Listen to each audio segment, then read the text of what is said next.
The following episode is a special 6-part series that was recorded in March 2020.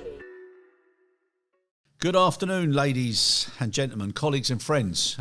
We're still here in Geneva, and I've got a very special gentleman here, somebody I used to be neighbours with, and we worked together in Saudi, Ariaen Zimmerman, Executive Director of Cargo IQ. Ariaen, great pleasure having you on. Really appreciate your time and your effort to make yourself available. It's a great pleasure to see you again, my former neighbour, and it's also a pleasure to be on your show, Chris. Good man, good man. Now, Ariaen, before we start, just to give people a little bit of a background, myself and Ariaen used to work together, and then this particular subject matter that he took on, I always used to have concerns about the credibility of, as it was, Cargo 2000 and then transferring it to Cargo IQ. But I've got to say, your enthusiasm and engagement has given it a new dimension, and I know there's new elements of it now, so we're just going to let people know what they are. But fair play to you. You've stuck at it some 5 years now? Yeah, it's close to 5 years. Yeah, which is an exceptional amount of time. And like I said, you're always enthusiastic with it. I admire your engagement, and I think you've done a very, very, very good job in pushing this forward. So we'll cover a few elements of it. First and foremost, just explain why you wanted to take the position when it was offered to you and where it was at the time. Well, there's this very practical thing there, right? Like wanting a job that allows you to get the kids and family together, and then doing that in Switzerland, right? So it definitely is a place that you want to work and live. IATA is a great place to work and live. So from that perspective, it was not so hard. But when I thought about it, is why would you do something that you rightfully at that moment said was so at that moment perceived as something maybe, well, let's say a lot of people told me, don't do that, it's a dead horse. But I've always considered, and also already during my times at Saudi, we also actually implemented Cargo 2000 in those days because it was the only thing out there that would get some measurement and value in it. And the way I see our industry is that we are looking at ourselves in the wrong way. We're quite often talking about ourselves as, we're fragmented, we're not that good. We don't know what we're doing, nobody cares. And I think if we actually look at ourselves, it's quite amazing how complex our products is, right? So if you look at comparing us to passengers, our products are way more complex than those of passengers. If you compare the cargo industry that we're in, like the forwarder carrier combination, it's in many ways more complex than what the integrators do. Yeah. Because we cater to pretty much any type of shipment, and we do it at such a high level of efficiency. The cost that we do this at a fraction of what the integrators do. We do that by utilization of our infrastructure. Our ground handlers are shared by a whole lot of carriers, so we can move capacity or even companies in and out of markets quickly because the infrastructure stays there. The ground handler is there. Now, if we want to fill our aircraft, we need to have the forwarder bring all these shipments from all over a continent into our planes, and they do. So the ground handler, the forwarders, the carriers, they work together to get optimal utilization, and we are very good at that. We'll move anything at a very efficient rate and pretty reliable, actually. And for that to actually work, we need to work together. Yep. So for that, we need standards, and we need to understand each other. We need a common language. We need to agree on what we want from each other and how we measure that.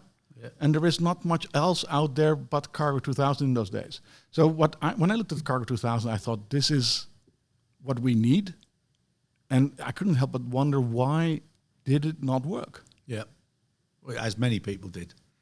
So. And the fact that it's still referred to as Cargo 2000, I mean, it's 20 years. Yeah, well, people say the first thing you need to do is to change the name.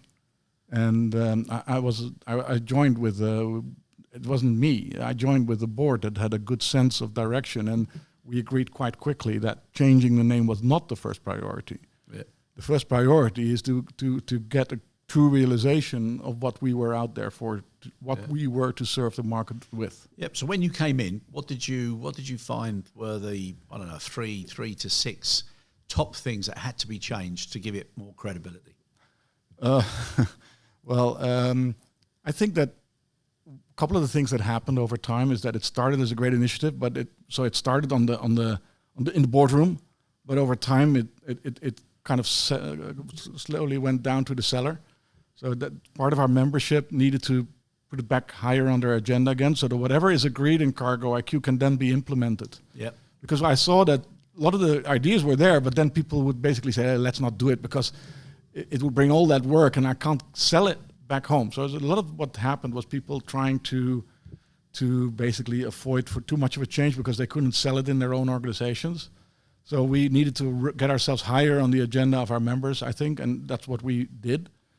And another thing is that we were kind of loose from reality in some way. So what we were doing, we created a nice reporting flow. Yeah. And all of a sudden, maybe to a certain extent, that reporting became the number one target. Yeah, but also, do you not think also that, people were able to pick and mix what they reported and what part of the business was being measured, and there was too much freedom and convenience with doing that, and the actual percentage of the business that was being measured. Exactly. So what we were saying that we saw a situation where people were focusing on reporting, getting the reports out rather than about why did you do it? What is the report for? Yeah. The report is there to improve your business. For that, you need to have your business measured. And it wasn't just reporting, right? So Cargo IQ had a clear mission out there to offer planning and control. So a lot of people lost that planning element and the importance of it. People started to look at Cargo IQ as a reporting tool at the end of the month that over time has had some nice, let's say, spin-offs like messaging for tracking and tracing. Yeah. But tracking and tracing without knowing the planning is relatively not useful, let's say it like that. Right? So we at one moment said, okay, it's great that we have these systems in which we share updates on shipment movements. But the essence what Cargo IQ was and what it could and should have done is not just saying, okay, this is how we move it, this is how we plan it as well. Yep. But that planning then needs to come really close to what is actually sold or bought. Which is why, and also now, I mean, the one good thing is now when you look at the ICHM and you look at the link to the Cargo IQ, the Master Operating Plan, etc., and the SLA, it does make things simpler if people embrace it. Oh, of course. I think, and you are very close to the ground handling world. If there's one thing that is, I think, frustrating to the ground handling world, it at least used to be, is the multitude of different SLAs out there with different interpretations on how you need to perform up to a level that it comes so complex that nobody actually looks at it anymore and just comes by every 3 years, whacks their ground handler around the ears and says, I'll pay less. That's it. I think there'll be people out there smiling there. But you're right, though. But the thing is, if you look at a simplified SLA and you wanted to explain to students who are coming into the business or whatever, it'd be very easy to say, look, there's 5, 6 on imports, 5, 6 on exports. And if you follow those steps, you will be sure that you know what your business is doing. That would be easy to understand for everybody. And I think that's the difference now. It's a lot more clearer. I think yes. However, and maybe I think it's gonna be a lot clearer soon. We have been working. We have like Menzies, WFS, Donata, Swissport. We have a whole lot of ground handlers, and I got more. And we have a whole lot of ground handlers that are very active members in our organization, right? Yeah. Now, what they do they bring this knowledge to our table, and one of the things that we at one moment realized that in order to actually measure ground handlers, you need to differentiate immediately already between the ground handler that's in the warehouse and the ground handler that's on the ramp. Yeah. Oh, yeah, that's a big area, even if it's the same company. Even if it is the same company, quite often these companies are then in different divisions and doing different things. Yeah.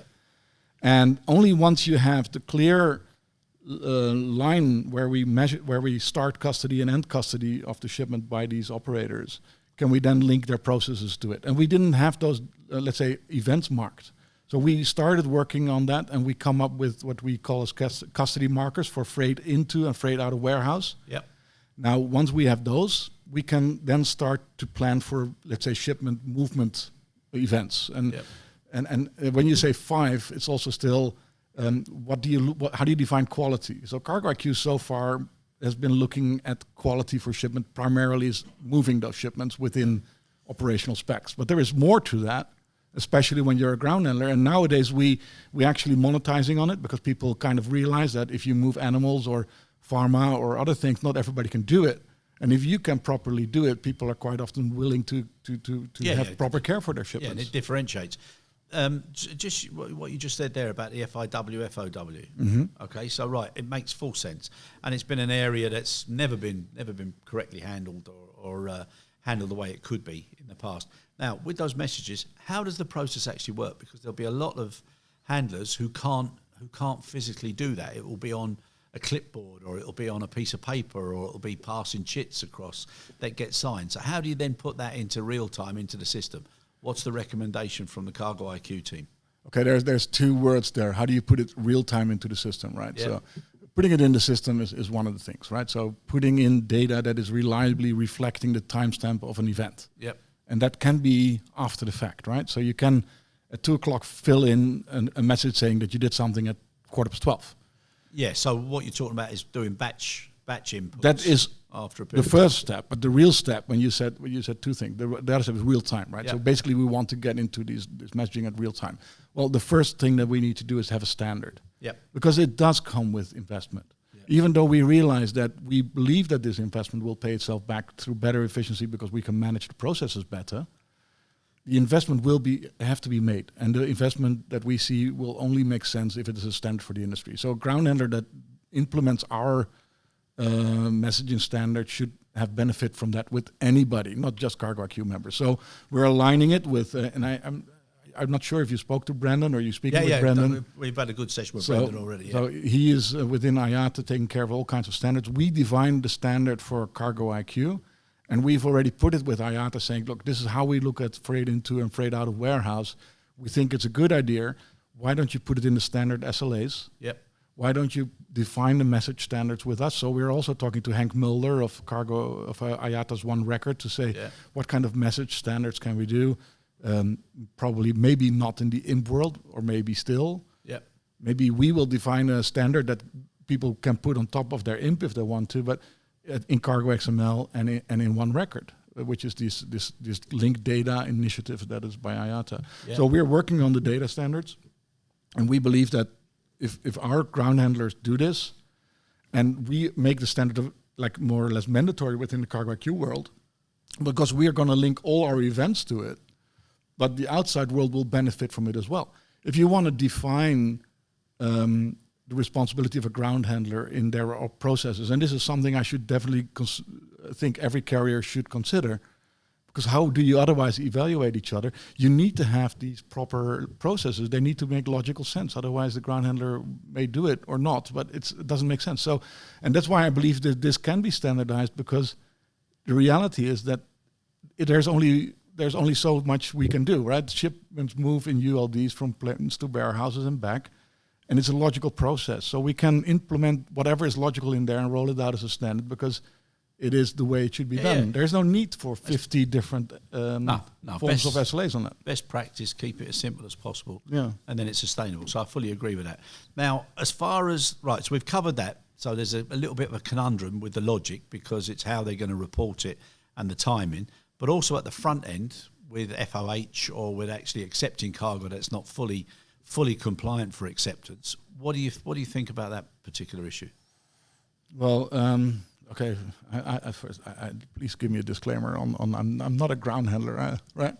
But FOH is important. It allows us to demark, or to actually signify the point where the ground handler takes custody of the shipment, but has not yet confirmed that everything is good. Yeah.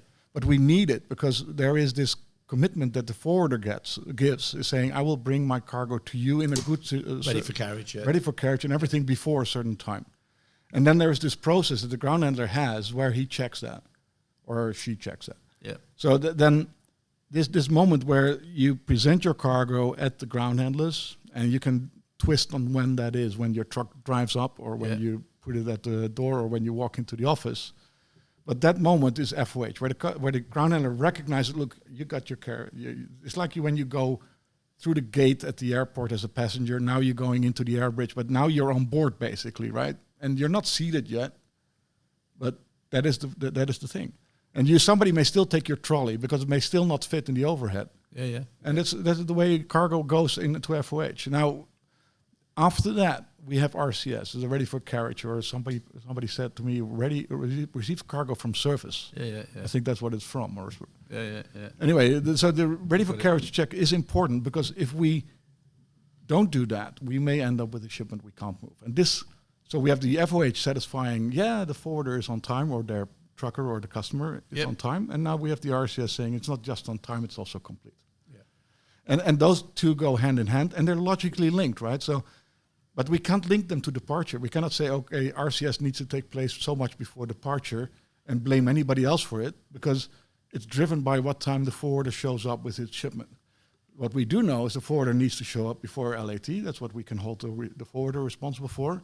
And that's why FOH is important. FOH is one of these custody markers. It's the moment of custody by the ground handler. And this is why, and FOW is basically the other custody marker that we have. Yeah. Okay. And before we started, we were talking about the care mapping. Do you want to elaborate a little bit on that? Yeah. So Cargo IQ is traditionally about movement of shipments. Yeah. And we realized that quality is way more than movement. It's other things. It's like invoice quality, the way you deal with claims, how friendly is your staff, and how clean is your warehouse. Yeah. But if we go a little bit more to the core of the product, it's moving the shipment, this is what we did, but also what treatment do you give that shipment while it moves? So we defined the system, an approach where we said, could we not, like we created clarity on how shipments move, create a similar approach on creating clarity of what is being done to the shipment? Yeah. So the next thing that we were thinking is we should do it in such a way that we as Cargo IQ do not have to know everything about everything, because we're not the subject matter experts on everything, actually on fairly little. But there are people out there that do know, and quite often these are the process operators. The ground handlers know pretty well how they should do their things. Now, if we can match a system where we say top-down approach for custody planning, where we say, okay, you sell a product, let's say Pharma 228. Yeah. Then you plan the custody of that shipment from that moment on in such a way that every operator can deal with that. Now you have to check, do they have the proper facilities and the proper procedures in place? Maybe you put an SLA, or you look at a quality assurance label like whatever, GDP compliant or CIV. Yeah. So that way you plan your custody, and once the shipment starts moving, now we wanted a little bit more. So as soon as a custodian, in this care mapping we talk about process operators taking custody of the shipment. As soon as they take custody of the shipment, they will confirm taking custody. So at FOH, the ground handler with their warehouse will say, I've received your shipment, and now I've recognized that it needs care. In my procedures, it means I'm going to do the following with it. So the ground handler now communicates their scenario, their planning on that shipment upward, including timing. So it might say, I will move the shipment next to the cool center. Yeah. Then I will measure its temperature, and then I'll get it ready for in a ULD, and I'll put it to the airport. And timestamps on everything. And then we call that, so we defined 4 events. The check event, which is a top-down planning event. The acceptance event, which communicates also planning of actions. An update event that includes the updates on these actions. And a release event where the custodian hands over to the next phase. Yeah. And then in the updates, it says, okay, it was planned to go into cool cell. It is there now. It was planned to measure temperature. This is what we've done. And actually, it could actually lead to replanning. So this new event has the opportunity to replan. Temperature was measured. There was an excursion. Contact shipper before moving on. That's the new item. Shipper contacted. Shipper says it's still fine. Move it on, and then it's planned on. So it's creating not just a transparency on planning. It actually creates also workflow management. And the way we see that, it works pretty much with everybody's existing systems, because we don't dictate anything. And we actually started, we rolled out, we brought the pilot yesterday and the AGM, and we're quite excited about it. And we're not doing this alone. We've got 6-7 of our members actively working on a pilot right now, and working with other, let's say, associations to make sure that they know what we're doing. So we keep CCA we keep the Cool Chain Association informed. We keep IATA CEIV informed.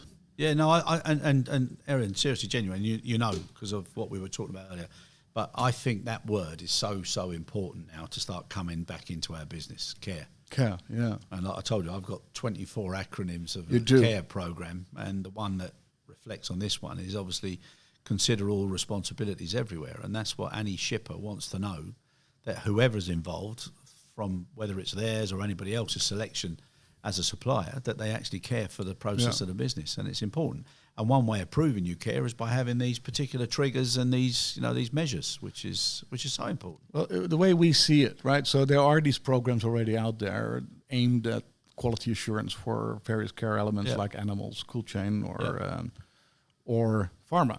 Way we see it, that's valuable. It's like the sticker next to the door of wherever you buy, and that says, this is a place you trust. But that's not what we're going to do. We're not going to place a sticker next to the door. We're going to open the curtain so that you can look inside what's going on. And we believe that that is a very lot of value that it adds, especially in top and in next to these programs where it seeks synergy with. Oh, it's good. Yeah.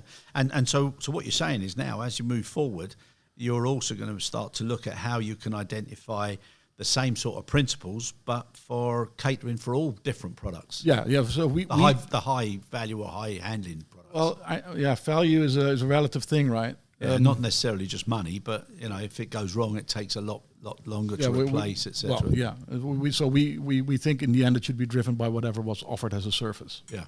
So service differentiation is there the key driver. If you sell a specific treatment of a shipment, that should drive how you treat it.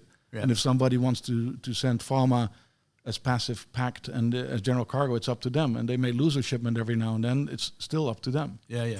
But at least that's my personal point of view. I think we when you expect a service, you should agree on it beforehand. Yeah, which is why the service parameters can be different to people's expectations. Yeah, well, the service parameters is actually, I told you that before, is that we believe that service parameters should also be implemented in the industry, and this is another project we're working on.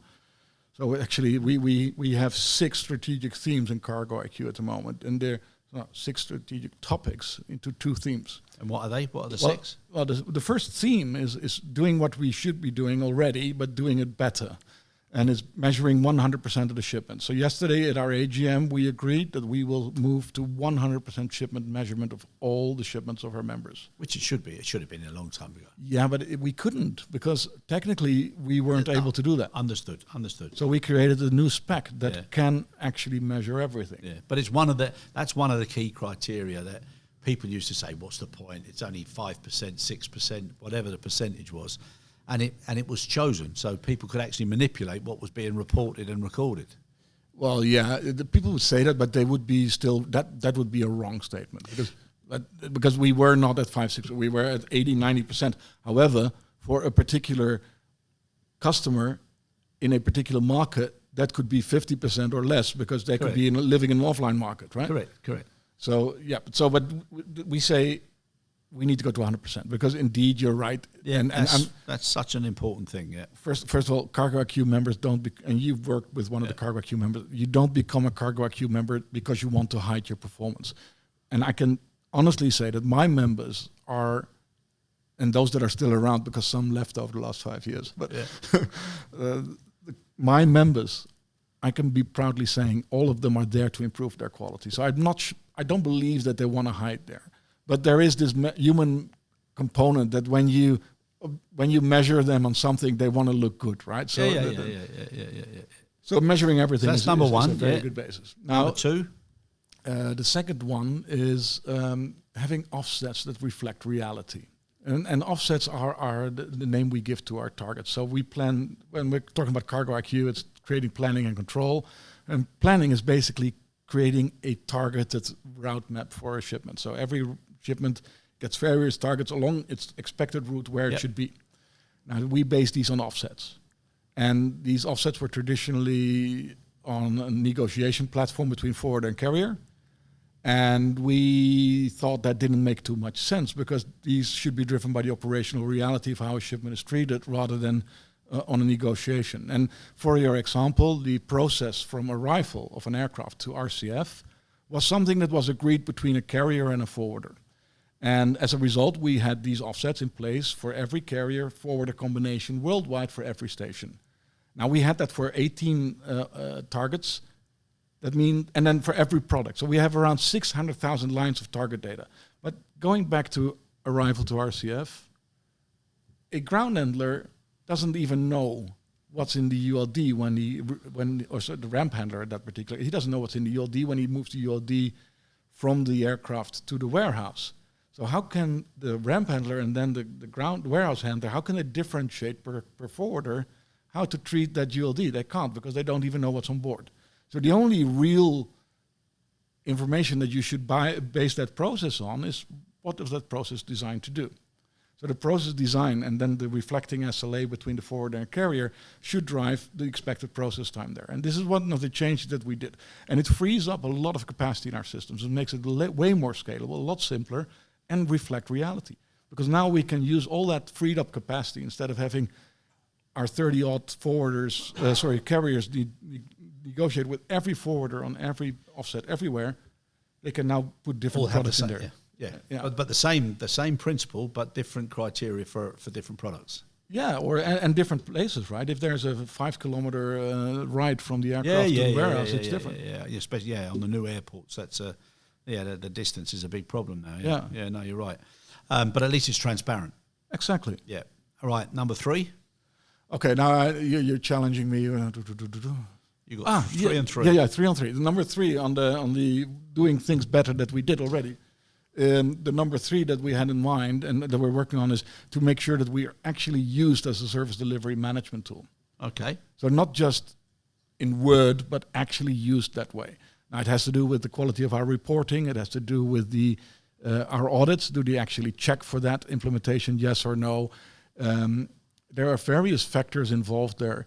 And it actually has to do with, for instance, introducing FIW, FOW, so that the offsets are meaningful to the ground handler. Yeah. It has to do with introducing different products for different things. So if somebody sells a time-defined product, we can treat it like that. If somebody sells a product on a network carrier, then you don't always know the route beforehand, because another hub may offer a better solution at any given time. Exactly. And we can measure those products. So there's a little overlap into what we're doing also now. The next step, which is I think I'm very excited about, is the new care for future, we call it. We're not a care. You've got care for future as well. Yes. You're stealing all my intellectual property. Yeah, well, yeah. Care for future. Better steal from the right people, otherwise. Oh, but I love you. Right, care for future. Nice one. So if we have the care for the future is the second column, and the top priority that we have there, one of the top priority is introducing product differentiation. Not introducing product differentiation, because we don't design products, we don't differentiate. But our members do. And what we call that project is service parameters, because we believe there's differences between various products. And we're in an age of digitalization, right? And everybody knows that we're digitalizing left, right, and center. And we always wonder, why did the air cargo industry, why is it so hard to differentiate? Yeah. And we believe that a lot of the problem in our digitalization is that the actual differentiation quite often takes place between agent on the phone and who buys and a booking agent that then picks up the phone and calls his friends at ops that will treat the shipment just a little bit different. No, of course you can come 2 hours before the flight, because I love you as a forwarder, and you're everywhere, every week you're coming, so you can come 2 hours before the flight. So the on-the-spot creation of a late flight access product is pretty usual, and we don't see that in our... Yeah, provided it doesn't get abused. Of course. Yeah. But there's 2 things to it. First, if we don't create the digital reflection of that, we don't see it. So we as providers don't see that our staff is designing all kinds of products, offering them, selling them, and we can't manage the value that this creates properly.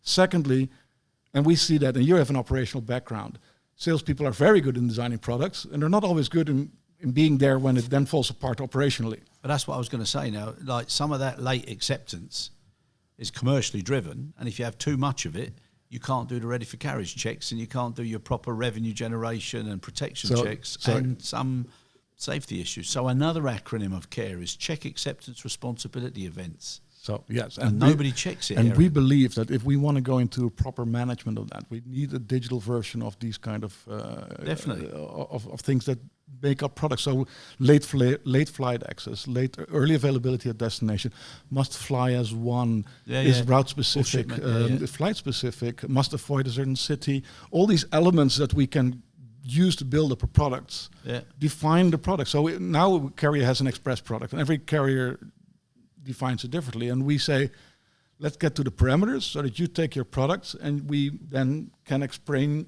your product in a standard way for everything. Yep. Express means you have late flight access, first flight out, guaranteed to fly. Yeah.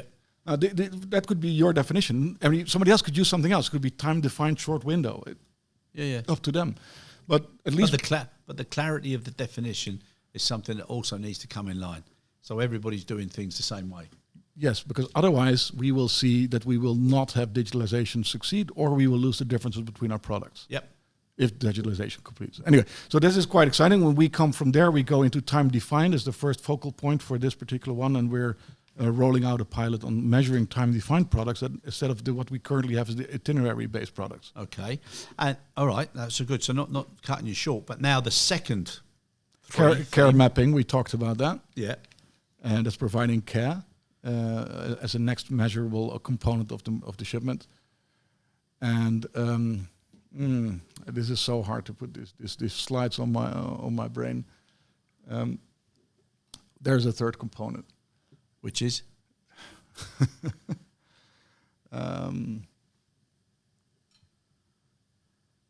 blank. Blank? Yeah. We'll keep that one for a follow-up. Yeah, we'll keep that up. No, we'll keep that one. We'll keep the blank one.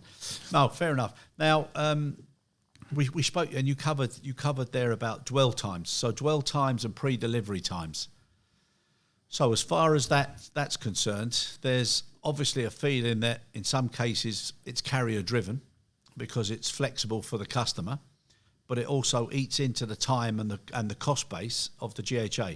What's your opinion on that? So people that leave their cargo maybe a day and a half once it arrives and deliver it up to 2-3 days ahead of time, especially for the pre-weekend deliveries. Let's say the carrier and their ground handler together deliver a service to their customer, the forwarder, and their customer, the shipper.